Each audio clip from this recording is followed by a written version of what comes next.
করে ওয়ালাউ আন্নাহুম ইযলামু আনফুসাহুম, তারা যদি নিজেদের উপরে জুলুম করে, তারা যদি গুনাহে লিপ্ত হয়ে যায়, ওয়ালাউ আন্নাহুম ইযলামু আনফুসাহুম, তারা যদি নিজেদের উপরে জুলুম করে, যাওকা, জুলুম করার পরে ফিরে আসে আপনার দরবারে, জোরে বলুন সুবহানাল্লাহ। ওয়ালাউ আন্নাহুম ইযলামু আনফুসাহুম যাওকা ফাস্তাগফিরুল্লাহ, তারা যদি তাদের রবের নিকট ক্ষমা চায়, ফাস্তাগফিরুল্লাহ ফাস্তাগফার লাহুমুর রাসূল, আর আপনি রাসূল যদি তাদের জন্য সুপারিশ করেন, তাদের জন্য যদি দোয়া করেন, তাদের জন্য যদি আমার কাছে ক্ষমা চান, আমি আল্লাহ তাদেরকে maaf করে দিব। জোরে বলুন সুবহানাল্লাহ।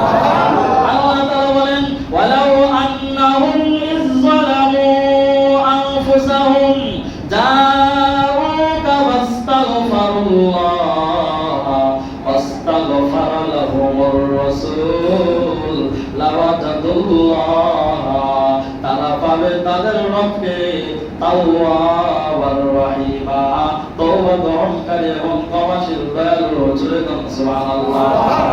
পবিত্র আয়াতের মধ্যে বলা হয়েছে ওয়ালাউ আন্নাহুম ইযলামু, যদি কেউ জুলুম করে, ওয়ালাউ আন্নাহুম ইযলামু, যদি নিজেদের উপরে জুলুম করে, আনফুসাহুম, তারা যদি নিজেদের উপরে জুলুম করে গুনাহে লিপ্ত হয়ে যায়, তারপরে যদি এ রাসূল আপনার দরবারে চলে আসে, জোরে বলুন সুবহানাল্লাহ, আপনার দরবারে যদি চলে আসে, আর যদি তারা এসে আমি রবের কাছে মাফ চায়, আর আপনি রাসূল যদি তাদের জন্য সুপারিশ করেন, আমার কাছে ক্ষমা চান, আমি আল্লাহ তাদেরকে মাফ করে দেব। জোরে বলুন সুবহানাল্লাহ। তাহলে উম্মতের জন্য এখনো দরজা খোলা। জোরে বলুন সুবহানাল্লাহ।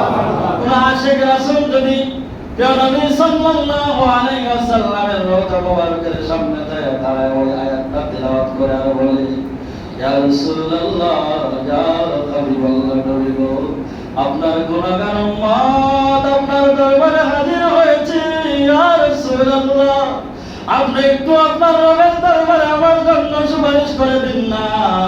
আর আমার রব যদি উম্মতের সাথে হাতটা উঠায় মালিকের কাছে সুপারিশ করে, যত বড় গুনাহগারই হোক, ওই গুনাহগার বান্দার গুনাহ আল্লাহ মাফ করে দিবে।